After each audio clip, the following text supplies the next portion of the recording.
Hello everyone, আশা করছি তোমরা সকলেই অনেক ভালো আছো। আমি অনেক ভালো আছি। তো আজকে মনটা অনেক খারাপ, কারণ সকাল সকাল আমরা চলে যাচ্ছি হসপিটালে বাবুর একটা অসুবিধার জন্য। সেটা হচ্ছে ওর হাতে শরীরের তুলনায় হাতে অনেকটা চুলকানি দেখা দিয়েছে, যার কারণে হসপিটালে যাওয়া। এর আগেও একবার হয়েছিল, হসপিটালে গিয়ে মেডিসিন নেওয়ার পরে সেরে গিয়েছিল। তো এগুলো আবার হয়েছে, স্ক্যাবিস যেগুলোকে বলে। তো যাই হোক, আমরা অনেক সকালে প্রায় ধরো 7:30 নাগাদ বাড়ি থেকে বের হয়ে গেছি, যাতে সিরিয়ালে পড়তে না হয়। এমনি ক্লিনিকগুলোর থেকে হসপিটালে অনেকটা সময় লাগে, অনেক ভিড়ে পড়তে হয় সিরিয়াল অনুযায়ী, এবং হসপিটালে গিয়ে তো মাথা খারাপ হয়ে যায়। তো আমাদের গাড়ির জন্য এখানে কিছু দূর হাইটে তারপর ওয়েট করতে হয়। রাস্তার অবস্থা তো তোমরা দেখতেই পেলে, কত সরিষা বিছানো ছিল, হাঁটতে অনেকটা কষ্ট। তো দেখো, দেখতে দেখতে আমাদের গাড়ি এসে গেছে। তো আমরা গাড়িতে বসে নিয়েছি।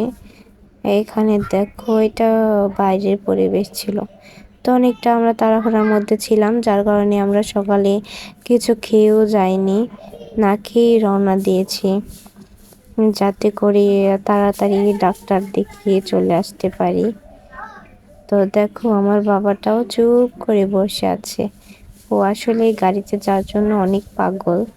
তো দেখো, এই তো এসে গেছি। এটা হচ্ছে কুমুদিনী হসপিটাল, আমাদের এখানে নামকরা হসপিটালগুলোর মধ্যে একটা। আপনারা হয়তো সবাই চিনবেন।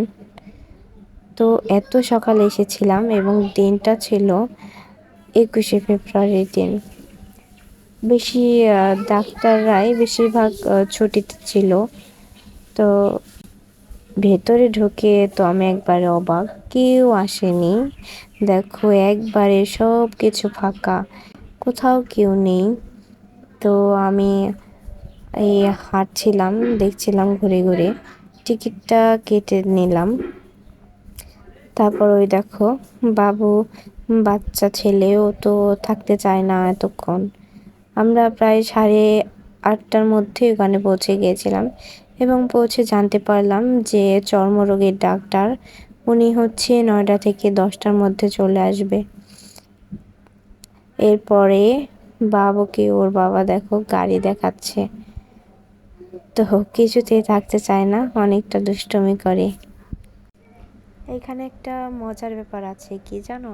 এই যে দেখো ভিউটা, এই ওপর থেকে ওই দিকে একটা ওভারব্রিজের মতো করে লাইন আছে, সেই দিয়ে যেতে হয়, এবং নিচ দিয়ে রোড গেছে, যেখান দিয়ে গাড়ি যাতায়াত করে।